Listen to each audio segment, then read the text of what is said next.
Kings and Queens, your majesties, welcome back to the channel. Thank you so much for always returning. Trust you and yours are well, and you are loving yourself and others like always. Many thanks to all of you for the support you give to the channel. Thank you so much to our channel members, to our anonymous supporters, to all of you, my esteemed subscribers. You are loved, celebrated, and appreciated. So today I want us to talk about how Ibrahim Traore successfully turns down financial assistance from IMF and World Bank. Yes, if you have been following me, we'll be talking about how these loans and assistance are traps.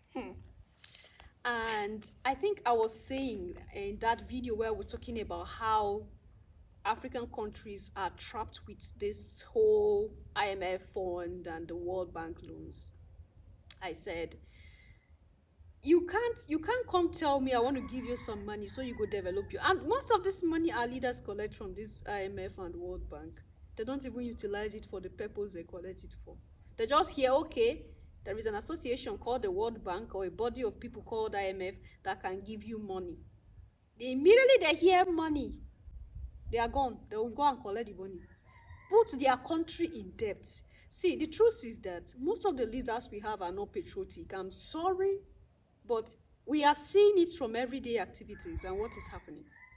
Because if you are patriotic, you would not want to put your country in mess. I stood on what I said that day. What I said was that loans and funds are traps, and they will keep being traps. And I'm happy that Ibrahim Traore understands the game of the world. And he do not want to subject Burkina Faso to that trap. He understood it. There's no way you want to tell me that IMF fund is not a trap. There's no way you want to convince me that World Bank loans is not a trap. Look at the countries that have collected a huge amount of dollars. Till today, they cannot pay back. In short, the system will make it impossible for you to pay back because they always want to hold something on you. The moment you accept, you are gone. All the African countries that collected IMF loans and World Bank for IMF fund and World Bank loans, have they paid back? No. Every day they sink in debt, and that is the agenda behind creating IMF and World Bank. The high time we wake up to this thing, the better. He believes that Burkina Faso have what it takes to survive without loans and funds. These are the leaders we want. Africa do not need any of this loan and fund from anybody. We are capable of surviving. In the ancient times, how do you think our ancestors survived without asking? Look at people we are even asking for fund. Look at the people we are begging for money. It's a disgrace. Our life today, our ancestors where they are ashamed of us. Those ancient times, it was our ancestors who helped these people, who taught them how to bathe, how to eat, how to read. The same people that your ancestors taught how to live, you are going to beg from them. Isn't it? I don't know what kind of embarrassment is this we are causing ourselves and our ancestors. And that's why I am of the opinion that we should say no. We have resources in our underground that is enough for us to survive each of the African country. Your Majesties. Let's listen to Ibrahim Traore. Ibrahim Traore, the military leader of Burkina Faso, is setting himself apart from other African leaders. In a continent where leaders have recklessly taken billions of loans from the IMF and the World Bank, Traore is one of the few who have had the courage to break this pattern. Recent reports have surfaced online indicating that Traore has refused financial assistance from the IMF. This is a significant and commendable move that shows Traore's commitment to safeguarding his country's long-term interests. It is crucial to note that taking loans from international organizations, such as the IMF and the World Bank, has been a common practice among African leaders for decades. However, these loans often come with harsh conditions that have had severe repercussions for the borrowing countries. Traore, unlike other leaders, understands this and is taking decisive action to prevent his country from falling into a debt trap. Ibrahim Traore has a strong conviction that the International Monetary Fund, IMF, and the World Bank are nothing but economic oppressors. In his view, these organizations are structured in a way that ensures countries remain in a state of perpetual debt.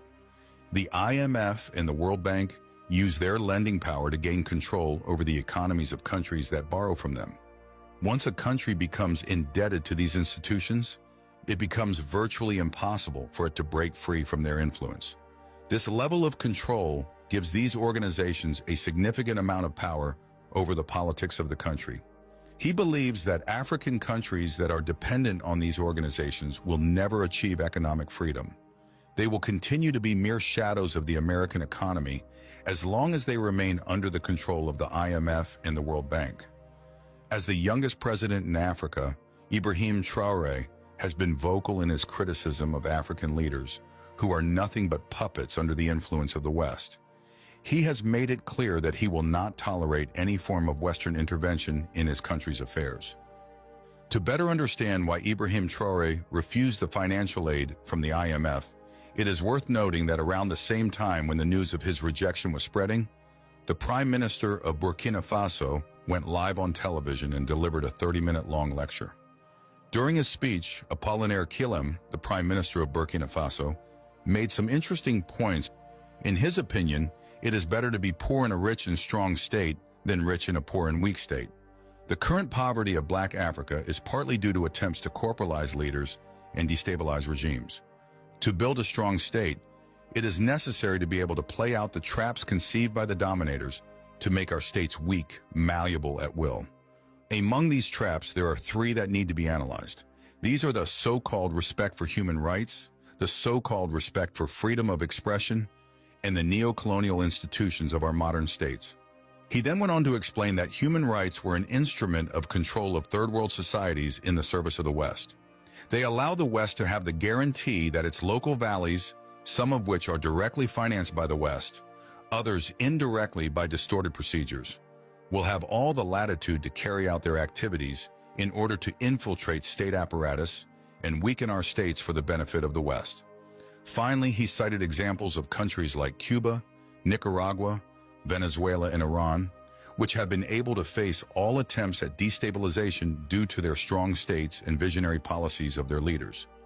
The Prime Minister articulated a detailed perspective regarding the state of fundamental and human rights in their country as compared to the West. They emphasized that in their nation, fundamental rights are yet to be fully addressed, highlighting the essential aspects of human rights, including ensuring access to food, healthcare, education, and adequate housing for the population. Your Majesties, we have heard all that. The truth is that it's unfortunate that leaders in the African continent always see going to borrow money from IMF, going for the IMF fund and the World Bank loan as the end solution to their problem. Your Majesties, there is nothing they do anymore. They don't put effort into stabilizing their economy anymore because they believe that there is a place where they can go to collect money. Whenever they go there, any amount they want, they go and collect it. And when this money is given to them, it's like a rope already they used in tying their legs together. Because by the time this money is given to them, they do not have a say anymore. Your Majesties, they don't have anything to say for themselves. They can't defend their nation anymore. And whatever these so-called people who are in charge of World Bank and IMF want to do, they just come in and do whatever they want. They come in and implant any, body they want to implant in any country. They just do that because, of course, your leader has collected some money from them. You don't have any moral right to say anything again because they have borrowed you some money. They are giving you some fund. So you are the mercy of these people who are in charge of this IMF and World Bank. It's unfortunate. And that's why I see this thing as a trap. And this is what have been the downfall. It's all these loan and funds that are the downfall of the continent of Africa. Because these loans and fund put our leaders in a situation where they don't think anymore. Okay? Our leaders don't use their brain to work anymore. They don't think critically anymore. Because at the end of it all, they have a place where they can go to collect loan.